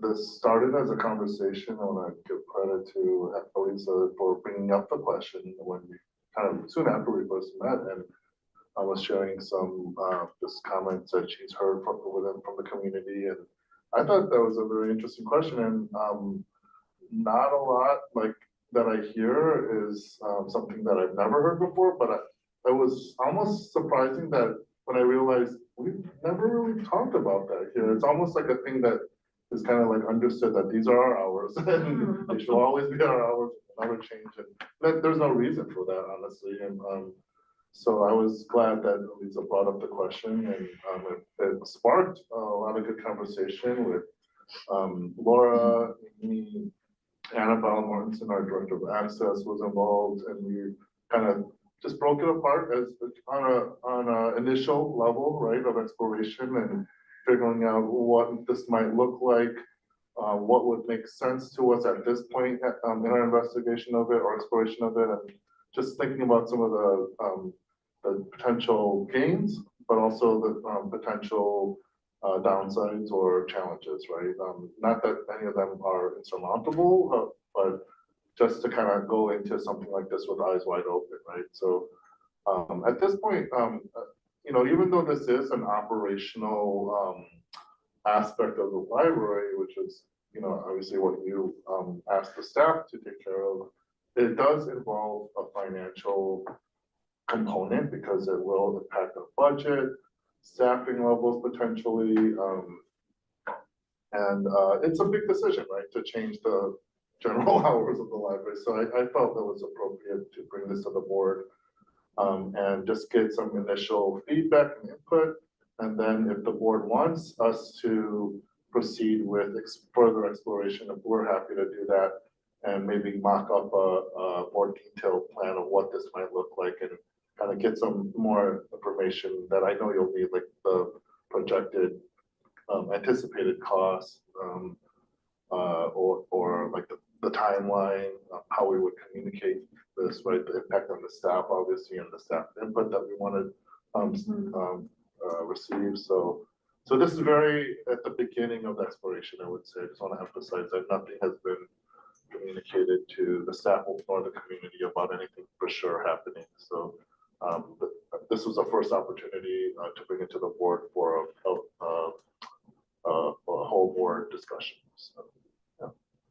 Did you want to say anything, Lisa, or? I just want to commend you on the suggestion that you came up with, because when we first talked about it, it was like, okay, yeah, let's make the, like, Saturday, can we make Sunday like Saturday 9 to 12? And when we broke it down, an extra 3 hours a week was like, I think we were looking at something like 6 figures, and I was like, oh, yeah, it's probably a long shot for us to be able to do that. And just the idea of making it 10 to 6 on both days was just like really inspired, because it's just gonna be 1 extra hour a week. Yeah. So just really thank you for coming up with that.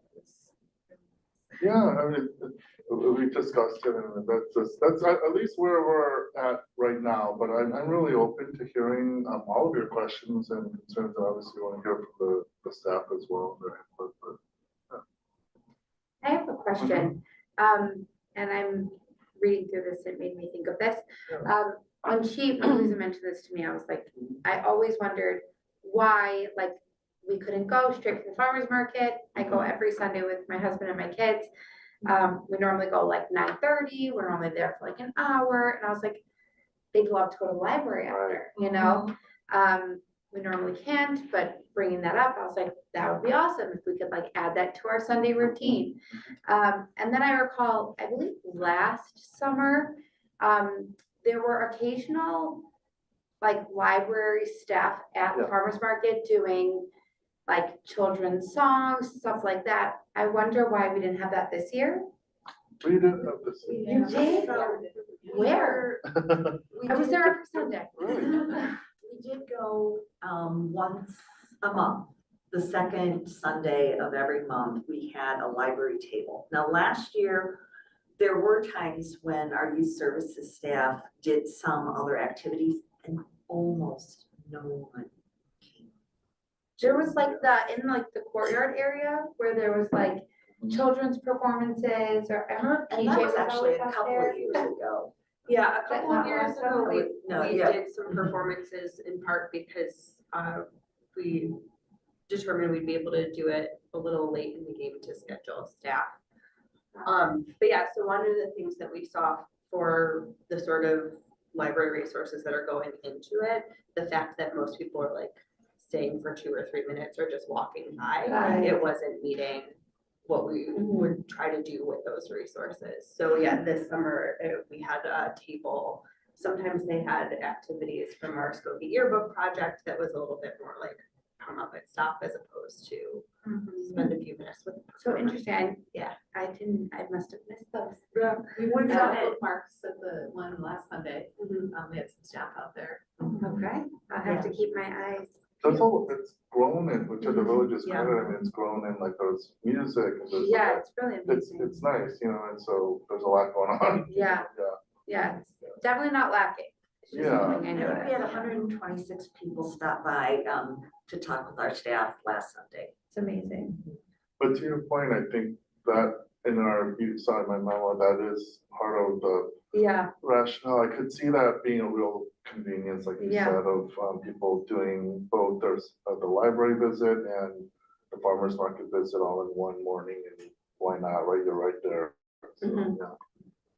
Well, I know when you said you were collecting signatures, people were talking about the tax levy, but this is what people were talking about. They were like, wouldn't it be nice if it was open a little earlier? Okay, And then yeah. Would it be nice to go from the farmer's market to the library? The reason people were talking to me about it is because I am part of an Orthodox Jewish synagogue, which is where I was collecting a lot of signatures. People in Orthodox Jewish synagogues traditionally, it's a notoriously hard data point to collect, traditionally would not be going to the library on Saturdays because they're not driving, they wouldn't want to operate the electronic doors coming in. So the people in those communities are not using the library on Saturdays. So that's kind of where it was like, oh, maybe we could, get what we had on Saturdays, on Sundays, so that we could be using it completely. But I do think that the people using it from 10 to 12 on Sundays would be families and small children.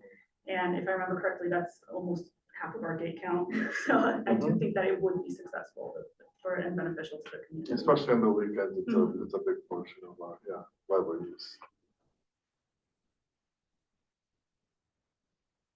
Other thoughts or questions or concerns even? Like I said, that this is just really, we're asking for input so that we can inform what the will of the board is for us moving forward. I think it's worth like looking into more to gather more information. Like obviously I'd be curious about the overall cost. Would it negatively impact any like staff members' hours, due to the shift? And then the one thing that struck me as a potential drawback was just with regarding the programming we typically have for, families and Yeah. children with disabilities. Yeah. So just kind of keeping that in mind too, I would want to see like how that community would not be negatively impacted if this type of change were to happen.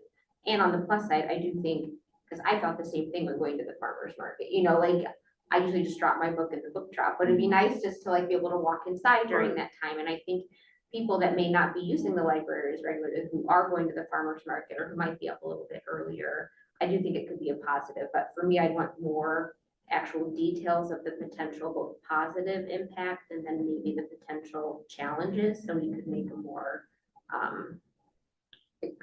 informed decision. Yeah, just to make sure I'm hearing you, I know we've chatted a little bit about this too. Well, we would try to get more of a clearer picture of what the staffing needs would be and then calculate what that cost would be in our budget for salaries and wages. And also potentially benefits, if it gets to that point. And also in terms of, I am 100% in agreement with you. We need to figure out what the impact will be on existing programs and initiatives like the early access hours, right? We don't want to kind of add access for some people and then by taking away access for others, So I think there are ways around that, but I would want to talk to the people who are have more intimate knowledge of those programs because they're there for them, working with the families that make use of those hours. So I don't know, to your point, I just know a few people who are part of that community, and often during the week, they are so encumbered by so many different appointments that they have to take their children or their family members to, and having a normal routine and having that time that you can count on. So just kind of understanding. and maybe there's potential of if we do the 10 to 6, maybe About there's an a hour. potential of like 9 to 10. Yeah, totally. I think it's a really good question to be asking, because anytime we can grant access to more people, that's a good thing. Yeah, that's our business. Yes. Providing access, yeah. I like the idea. I've definitely been in a moment where I've gone to the market and then like been part of the fan club waiting. Waiting in like a long line to get in, realizing it's not open. And I agree with Mary, like I would love more information about like the scope and the cost and impact to staff and just a question about the parking.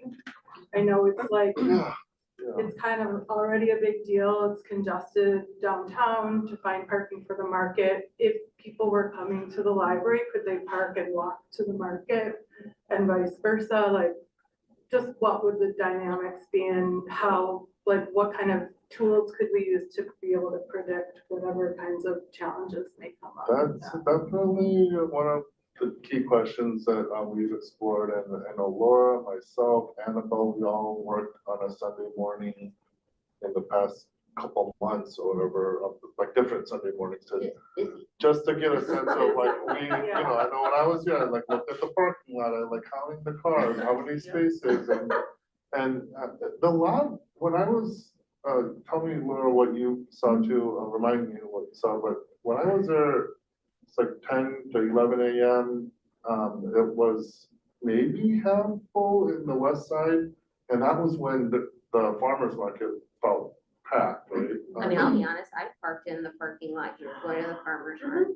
No, and you're allowed to. Yeah, You're allowed to. yeah. It's not like Trust a, me, yeah. no, because the little Yeah. parking lot across the street from the farmer's market fills up, and then the one after that that fills up is like the one that's over on, you know, the By one. the park. Yeah, let's- Yes, Yeah. and then so those two are full, and it's the library parking. And that's great, and that's, you're not doing anything wrong by doing that, yeah. But we just want to make sure we're not, hurting the farmer's market by, potentially having library users take up all of the parking lot when they're really relying on some of that to be available, Right. but my initial sense was that that would be the case, because it's not like as if the farmer's market is happening and there's a lot of people and the library parking lot is jam-packed. Okay. That's not been my experience, you know, but. Yeah. When I- So I was here on Sunday, I got here about 11:30, and there were about 45 to 50 cars in the lot at that time. I think one difference is people often come to a farmer's market, they go, they buy their things, and they head out. When people visit the library, they're often here for quite a Right. while, They're so In with that, the lot does fill and it stays full. Right. So yeah, we're trying to balance all of that out. Yeah. Sure. We've done some other observations and things to try and get a sense of Like what is flow. happening in our parking lot already. Uh-huh. And Parking spots to gosh, how many- Oh, it's like- Really? Yeah, maybe we'll strike them like tighter next time. Like, those spots. Yeah, but, I was gonna say that, I think that, the parking is, let's face it, always, often a challenge here because of how busy we get. And, outside of like, you know, building a massive like underground garage, which is not feasible here, you know, like it's just gonna be something that we deal with because we're a very popular public library, right? And we're surrounded and there's no room to grow. Having said that, I feel like, you know, people have become accustomed, like a lot of people walk to the library from the surrounding neighborhoods. A lot of people park, like in the neighboring communities and just walk to the library. They find, the parking structure across the street at the apartments. The first couple of, floors of that are public parking, right? So yeah, I think that it's getting, it's manageable. One of my concerns is that if we're the only library open, which we would essentially be, would we see people from all over the North Shore, right, kind of come into, and now Sandra come into our parking and driveway and street parking and kind of like ruin the whole capacity question for the farmers market and us, right? So like, Right. it's out there, and I don't know if we'll ever really know until we try it, right? So that's something I don't know if there's gonna be data that tells us we can predict that, right? That was one other question I had was, like, for the amount of effort that goes into a change like this, could there be some sort of experiment where you give it a 6 months? Almost you like give a it- soft opening. Yeah, Pilot, yeah. I don't know, exactly, like something where it's like, let's we want this, we know why we want it, let's see how it works. I don't We know. talked about that, I think that's, and I know Michelle and I talked about, yeah, I please. can share. So first of all, I just want to say thank you for bringing this up because sometimes when we're in it all the time, sometimes we don't look at it with fresh eyes. So it's so nice, and sometimes we're like, well, because it's always been done that way, right? And so it's so great to have a different perspective, to look at it with fresh eyes, and then we all stop and say, yeah, why do we do it that way, right? So I think that that's such a great, that just is such a great approach, right? In us questioning, why do we do the things that we do? Does it still continue to serve us or not, right? So I love that. With that being said, I wanna just, as far as the parking discussion goes, I wouldn't want us to not do it because of parking, right? I think that parking to me is secondary to being able to be available for patrons who wanna use the library. Parking will figure itself out, okay?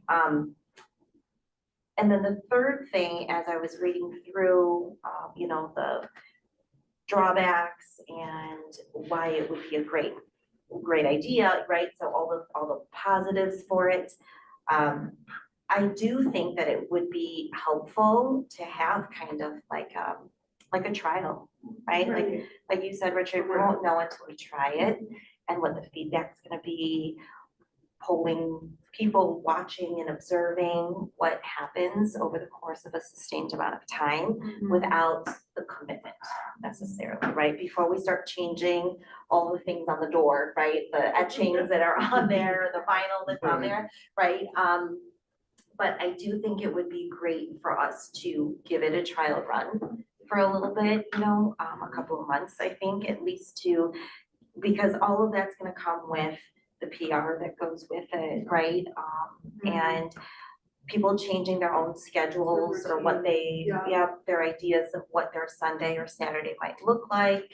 And we might find that it's a great thing, or we might find that it's, you know, maybe not. Maybe it's a great thing that is challenging in terms of our capacity, and we'll just need to like figure out what it will take resource-wise to do it.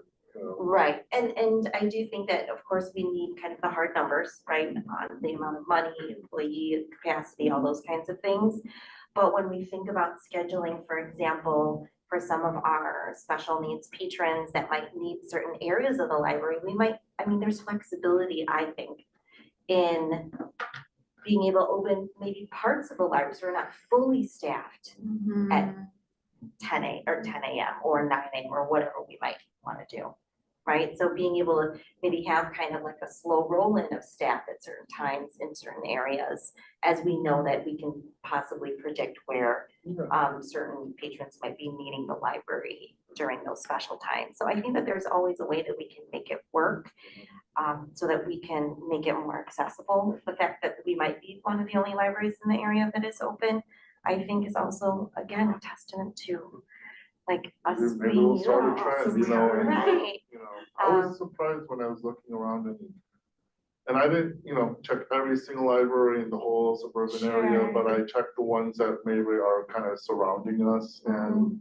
or kind of, you know, not too far away. And like I said, in the Menlo Vernon area, and Lincolnshire is the only one I saw. And I talked to that director and I asked, you know, has that been received? And she said that it's been great, like the community really appreciates it. There's been no kind of problem with it. So, but that's a smaller library and a smaller community, right? And so, yeah.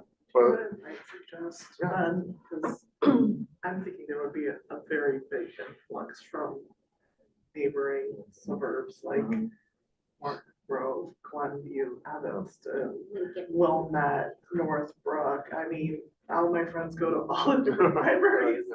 So if we're the only ones open for a good 2 hours in the morning, and like you're saying, most likely I would want to get out of the house as a little kid. Because, well, it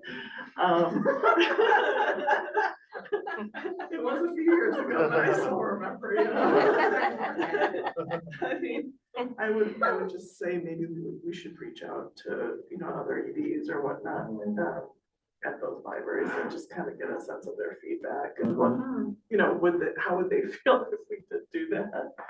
Maybe I can reach out to them and convince them all to do it at the same time. Yeah, I mean, A you movement. know, that would be ideal. Start a movement. That would be ideal, but at least one or two others. Okay, yeah. Yeah, I mean, I'll just aside, I can definitely talk to my peers in neighboring libraries and let them know, and maybe it will spark some conversation for their libraries as well. And even if it might not be immediate, like if we're ahead of the curve a little, it's possible that other libraries follow, and that over time, that influx or that kind of will, you know, kind of, Taper. yeah, taper off a little bit, you know.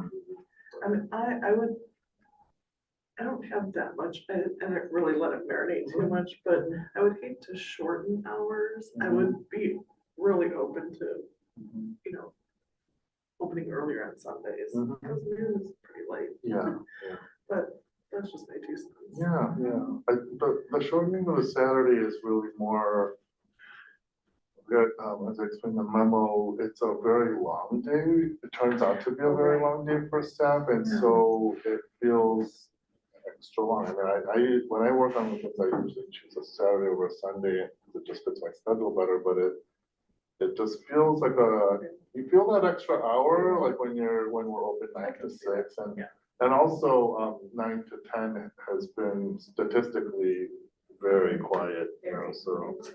And so if it was kind of right at the opening on Saturday, like full and very busy, then I don't think we would have even gone there, you know, mentally, but it's only because it seemed like, you know, very quiet, and I don't know if that many people would really feel put out by it, you know, so.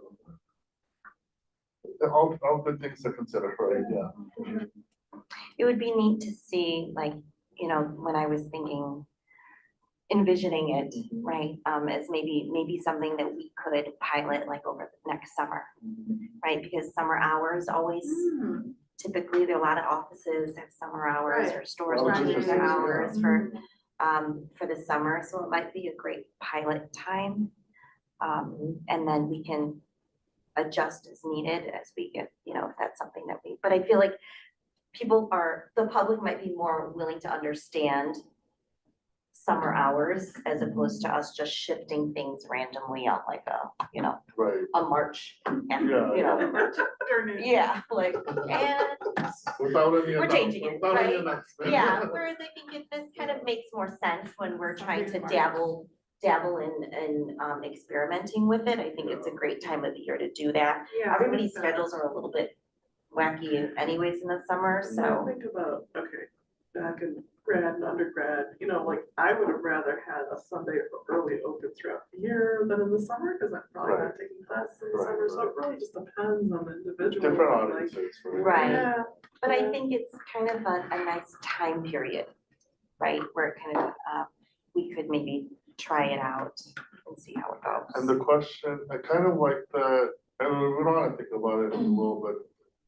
I like that idea because one of the big questions is how it will impact the farmer's market, negatively or positively, right? And so we would be able to find that out if we did it in the summer, as Right. opposed to doing it in the winter. And Yeah. we would always still have that question about, well, Right. what about the farmer's market? Yeah, and again, I don't want us, honestly, I don't, in the same vein of the parking lot, like I wouldn't want us to not do it if it impacts, Yeah, that makes. right, sense. in, Yeah. because of the farmer's market. I think the farmer's market is a great addition to, if, you know, it might draw more patrons in, but I wouldn't not do it. Right. I just sort of- Because of it, I would want us to not do it because it didn't work for us. Well, but yeah, and we want to be a good partner with the For village sure, too, of yes. course, so it's kind of, if it's a win-win, that's ideal. right? That would be, So- yes, that would like the gold standard. And that's, I think, I guess what I'm trying to say in my memo is I think that if it's possible that it could be a win-win for everyone. Yeah. Mhm. We haven't had any discussions with the village about this and signal to them that this is happening or anything like that, so, again, this is all good to hear from the board, and we can take this, it sounds like you want us to proceed more with, information. Yeah, I say let's keep doing the fact finding and bringing it back up again. I As think we discussion can points, do is that everybody by, okay with that? in a few months, I think we can have something, and that's lines up perfectly with the budget discussions anyway, so actually I would wanna factor this into the budget if we went forward with it, so. Great. Okay, well, I appreciate your feedback and all the questions, concerns, comments, ideas. Yes, and I just wanted to note that you will also be soliciting or talking to, like, internally having discussions Of about course, this, yeah. right? Yeah, and I've already communicated to the staff that, Mhm. that this discussion is happening tonight, but made very clear that there's really no timeline, no concrete plan, no decision. This is really, we're just talking. Yeah. So, Yeah. Just talking. Thank you again for all of the research you've already done, Yeah. all of the work that was put into it, and all the work you're about to do. So Yeah. really appreciate Thank it. you for raising the question again. Yeah, appreciate it. Thank you. Thanks. Okay, so moving on, we're gonna move to page 63, the election of board officers. So Richard, do you want to kind of talk about the process? Yeah, obviously, unfortunately, Board President Shabnam Mahmood, or former Board President Shabnam Mahmood had to resign due to personal reasons. So we do have a vacancy. It would be appropriate for the board to fill that vacancy, of course. And so, although the board normally elects its officers in April or May after a consolidated election, if there's a vacancy, our bylaws state that, the board can fill those officer roles. So the term. May I have your attention, please? May I have your attention, please? The library will be closing in 30 minutes at 9 p.m.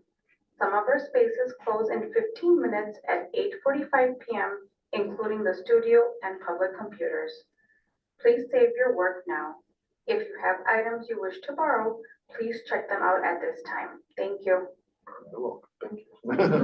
So, yeah, I think that if the board appoints officers tonight, it would run through effectively April 2027 into the election that would take place in the May meeting, the May annual meeting after the consolidated elections in April 2027. So hopefully that's clear. In my memo, I just state some of what's in the bylaws already, but obviously some things that you clearly know, that the board president presides over board meetings, has the power to appoint committees, authorizes calls for special meetings, and also interfaces with me the most, obviously. In the course of a month, I'll meet with the board president, or in this case, in recent past, I've been meeting with Michelle as the vice president, presiding officer, to talk about what's on the agenda, get input from the presiding officer, and to shape what the agenda is and the next meeting.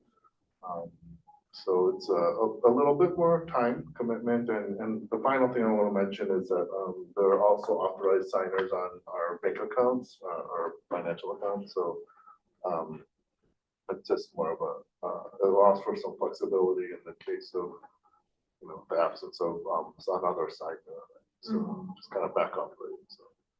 But they don't have any ownership rights to access anything in the funds or change anything, it's just more of a just kind of having multiple signatories on the account is standard. Questions for me?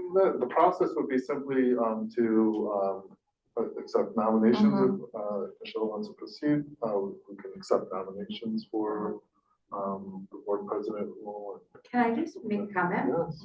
I want to commend you. You took this on and you were amazing. So I'm all for you taking on the role. And I think you're doing an amazing, amazing job. Thank you. Thank you very much. So thank you. Yes, I would nominate you as president. Thank you. Seconded.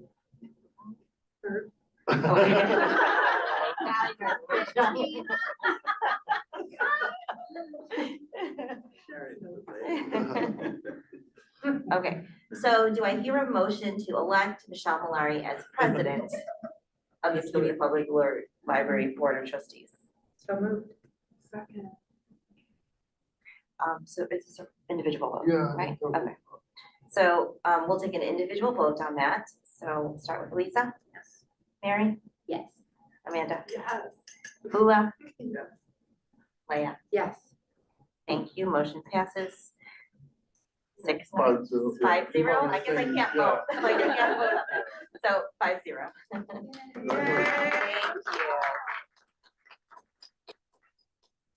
Okay, so There's a new vacancy. Right, there's a new vacancy. So the new vacancy then is the vice president role. So do we have any nominations for a board trustee as vice president? Real quick review of the VP. I was gonna main ask that job. too. Yes.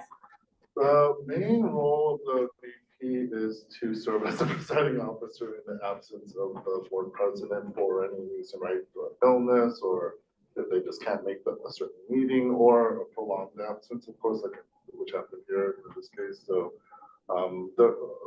our board officer roles are not structured in a way that there is a lot of heavy lifting by the officers, because the whole board really meets once a month to do the work collectively. So Michelle, as a former vice president, do you have anything to add? Well, here's what I will do, is I will go into our bylaws and I'll just read it aloud, okay?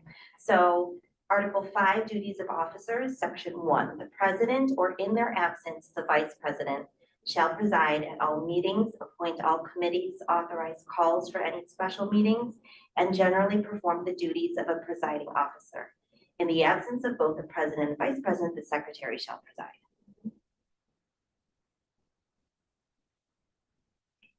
Clear. And just so you all know, Who's inspired?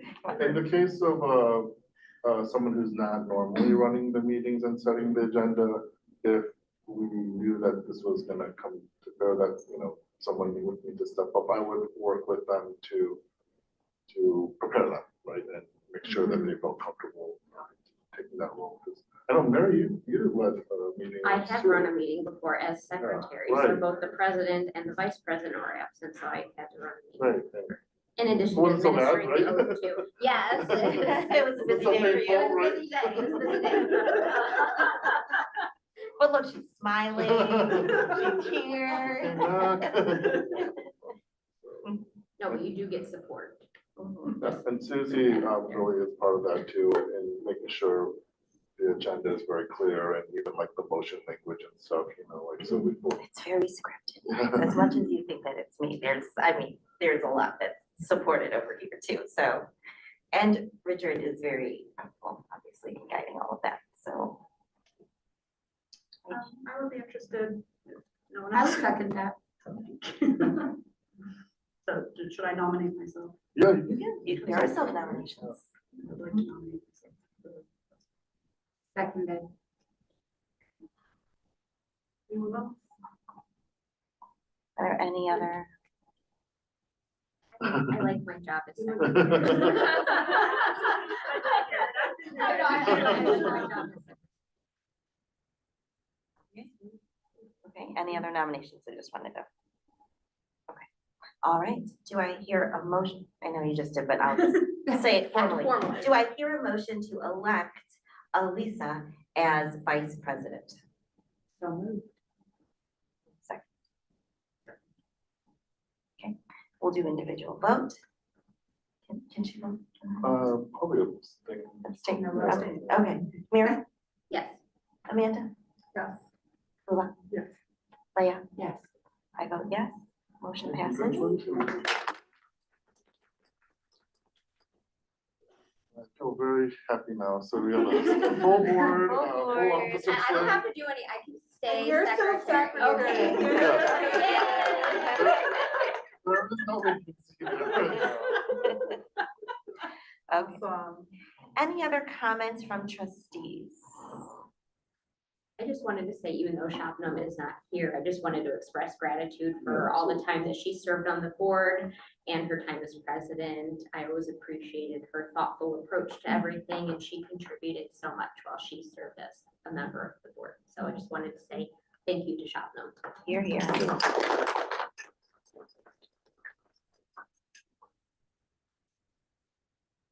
other comments? Do I have a motion to adjourn? So. All in favor? Aye. All right, thank you.